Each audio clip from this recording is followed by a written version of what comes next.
আসসালামু আলাইকুম। কেমন আছেন সবাই? আশা করি ভালো আছেন। আজকে আমি আপনাদেরকে দেখাবো শীতের দিনে দারুণ স্বাদে আলু বেগুন কুমড়ো বড়ি দিয়ে নয়না মাছের একটি রেসিপি।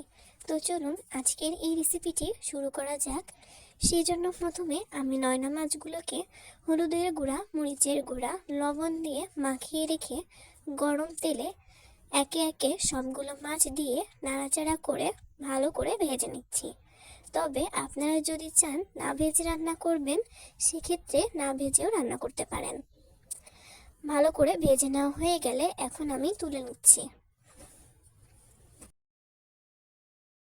এই রেসিপিতে মাছগুলোকে ভেজে রান্না করলে কিন্তু খেতে মজা লাগবে।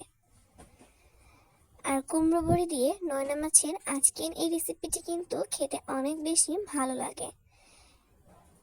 এখন আমি এই মাছটা রান্না করার জন্য নিয়েছি আলু বেগুন, সঙ্গে নিয়েছি টমেটো, পেঁয়াজ এবং মরিচ। এখন সেই মাছ ভাজা তেলে দিয়ে দিচ্ছি পেঁয়াজ কুচি আর মরিচের ফালি। এখন আমি নাড়াচাড়া করে কিছুক্ষণ ধরে ভালো করে ভেজে নিচ্ছি। অনবরত নাড়াচাড়া করে ভালো করে ভেজে নিতে হবে। আর ভিডিওটি শুরু থেকে শেষ পর্যন্ত দেখার জন্য অনুরোধ রইল। এদিকে আমি কুমড়ো বড়িগুলোকেও কিছুক্ষণ ভেজে তুলে নিয়েছি। কিছুক্ষণ ধরে ভালো করে ভেজে নেওয়া হয়ে গেলে এখন আমি এখানে দিয়ে দিচ্ছি আলু এবং বেগুন। আলু এবং বেগুন দিয়ে এখন আমি আবার ভালো করে নাড়াচাড়া করে কিছুক্ষণ ধরে ভেজে নিব। এইভাবে করে কিছুক্ষণ ধরে নাড়াচাড়া করে ভেজে নিতে হবে। এখন দিয়ে দিচ্ছি স্বাদ মতো লবণ। লবণটা দিয়েও আমি আবার ভালো করে নাড়াচাড়া করে মিশিয়ে নিব।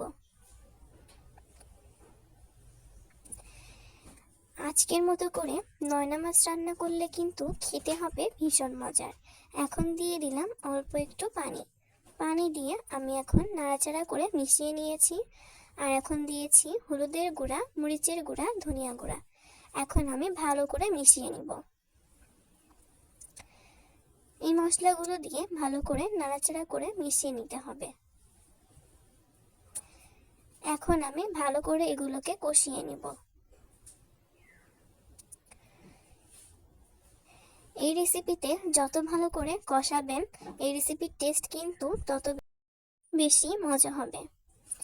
এখন ভালো করে কষিয়ে নিয়ে এখন আমি ঝোলের জন্য পানি দিয়ে দিলাম। পানি দিয়ে ভালো করে নাড়াচাড়া করে মিশিয়ে নিব। ভালো করে মিশিয়ে নিয়ে এখন আমি এখানে দিয়ে দিচ্ছি টমেটো। টমেটো দিলে কিন্তু এই রেসিপির স্বাদ কয়েক গুণে বেড়ে যাবে। আর সঙ্গে দিয়ে দিচ্ছি আগে থেকে ভেজে রাখা নয়না মাছগুলো। আর দিয়ে দেব ভেজে রাখা কুমড়ো বড়ি।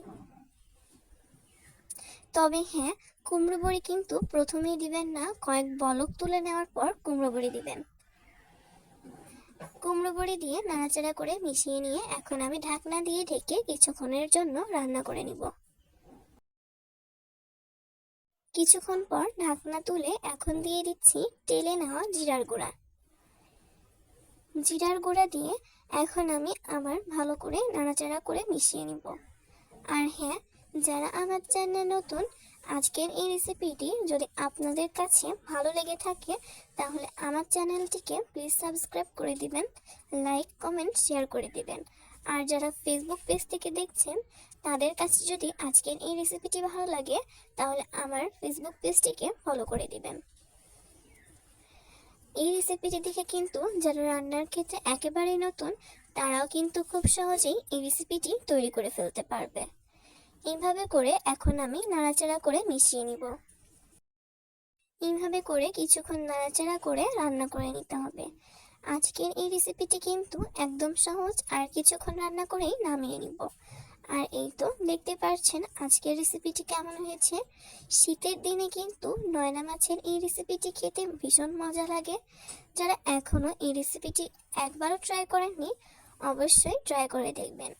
আর মূল্যবান মতামতের মাধ্যমে কমেন্ট করে জানাবেন কেমন হয়েছিল আপনাদের রান্নাটি। আশা করব আপনাদের কাছেও ভীষণ ভালো লেগেছে। তাহলে আর দেরি কিসের, আমার চ্যানেলটিকে সাবস্ক্রাইব করে আমার পরিবারের সদস্য হয়ে যান। নতুন কোনো ভিডিওতে খুব শীঘ্রই নতুন কোনো রেসিপি নিয়ে দেখা হবে। সবাই ভালো থাকবেন, সুস্থ থাকবেন। সবার সুস্থতা কামনা করে আজকের মতো ভিডিও এখানেই শেষ করছি। বিদায় জানাচ্ছি। আল্লাহ হাফেজ।